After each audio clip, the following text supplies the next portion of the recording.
Mr Dowd, it's a pleasure to serve under your chairship. 2 minutes, I beg your pardon, I'm sorry for interfering. Just 2 minutes, please. 2 minutes for everybody at this stage. Thank you. And I congratulate my honourable friend for securing this important debate and for his introductory speech. Across the country, there is a growing disconnect between the official statistics on serious crime and the lived experience of our communities. While some categories of serious violence have declined, many people feel less safe than ever in our town and city centres. That perception is not irrational. It reflects the rise of highly visible, everyday crimes that fundamentally shape how people experience public spaces. Antisocial behaviour, phone snatching and shoplifting have become rife on our streets. These offences may not always dominate national headlines, but they corrode public confidence in the police and undermine the social fabric of our communities. In Dewsbury and Batley, these trends are painfully visible. Just weeks ago, a gang knife attack in Dewsbury town left one man seriously injured in broad daylight. Days later, police seized £600,000 worth of cannabis from a drugs farm factory operating in the town centre itself. I will give way.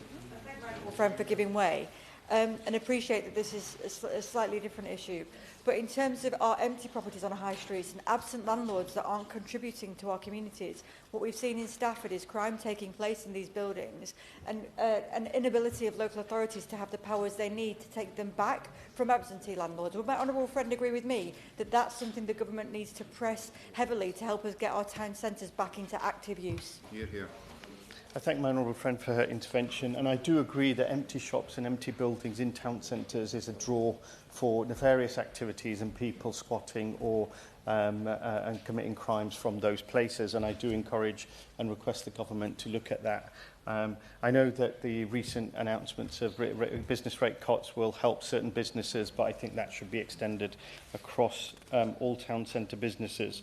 On Sunday, thieves brazenly stole the 129-year-old mayoral chains from Dewsbury town centre, climbing in through the roof. Constituents tell me they no longer feel safe shopping or even leaving their homes after dark. These are not abstract statistics, they are lived realities that have major ramifications for an individual's quality of life. The decline of visible neighbourhood policing and the hollowing out of council services and youth centres have played a significant role in this deplorable state of affairs. These changes were not inexorable certainties, but a conscious political programme of austerity.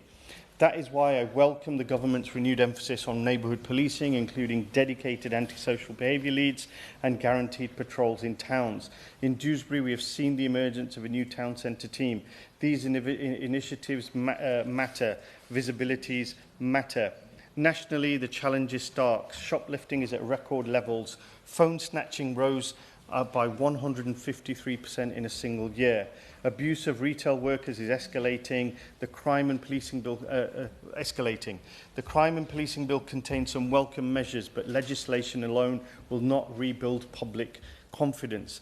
Town centre safety requires a holistic approach.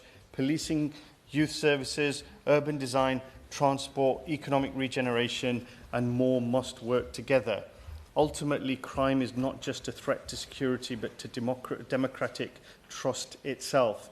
Safer town centres are not just a policing objective, they are a democratic necessity.